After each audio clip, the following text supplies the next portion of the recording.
அஸ்ஸலாமு அலைக்கும். இது சனிக்கிழமை ஈவினிங் ஸ்நாக்ஸுக்கு பச்சை வேர்க்கடலையை வேக வச்சு சாப்பிட்டாச்சு. நைட்டு டின்னருக்கு சமைக்கிறதுக்கே அசதியாக இருந்தது. இப்போ சீசன் மாறுறதால கோல்டு, தும்மல் இதெல்லாம் வந்துட்டுருக்கு. நைட்டு டின்னருக்கு ஏதாவது காரசாரமாக சமைக்கலான்னு தோணுச்சு.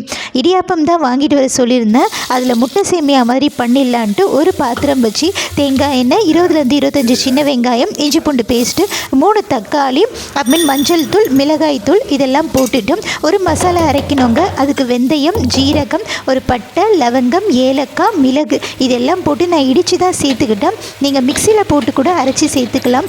ஏன் மிக்சியில் இவ்வளோ குட்டியோண்டு போட்டு அரைப்படாது, அதனால் இடித்து சேர்த்துக்கிட்டேன். அப்படி இடியாப்பத்தை பிசைஞ்சு போட்டுக்கிட்டு நான் முட்டையை அப்படியே கூட உடச்சி ஊற்றிக்கலாம். எனக்கு ஸ்மெல் பிடிக்காதுன்றதால நான் தனியாக ஸ்க்ராம்பிள் பண்ணி இந்த மாதிரி போட்டுக்கிட்டேன். சூப்பராக இருக்கும். கண்டிப்பாக ட்ரை பண்ணி பாருங்கள்.